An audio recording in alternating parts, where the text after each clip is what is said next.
Welcome to my vlog views. Ating kasama. Sobrang ulan, no? Ayan. Ito yung iti-check natin. Ayaw daw mag-dryer. Ayaw mag-dryer, boss. Ayan yung customer natin. So, kapagawa niya ayaw mag-dryer. So, i-check na natin kung anong problema.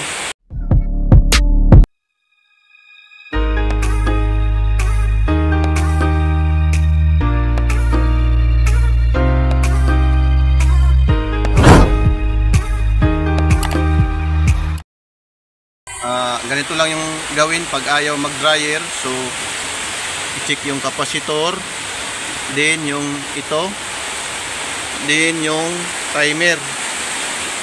Ito yung timer nya. So, ayan, try natin to ipandar. Then, antay natin dito. So, ayan, umiikot na. Yan, tumunog. So, hindi pa rin umandar. So, i-check natin. Yan. So, pag mga ganitong problema sa dryer, ang i-check mo itong brake cable, kapasitor, yung microfarad, check mo.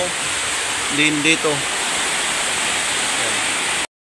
Ayan mga master, i-check natin.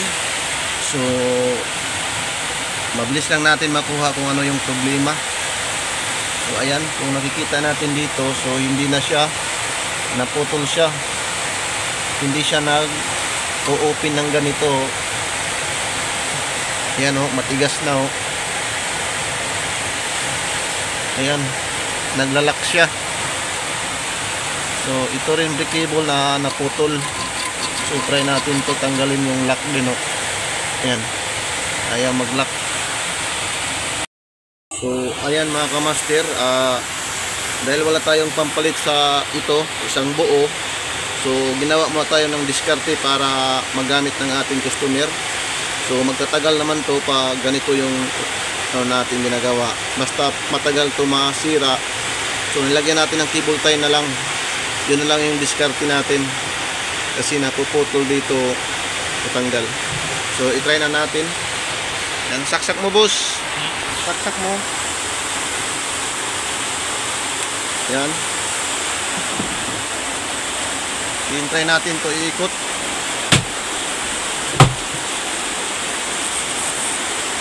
Yan natin. Ayun, oh. Lumagana na mga kamaster. Tayo umuwi. So, sinitesting muna natin. Yan.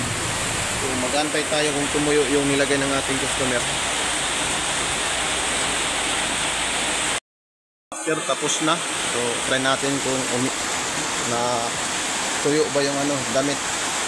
So, ano boss? Okay na boss? Okay na. Ayan. Okay na daw. So, hanggang dito na lang yung video. Peace out. Sana natutunan kayo kung paano i-check at i-repair. So, ganun lang kadali pag makikita mo agad yung problema. So, peace out. God bless.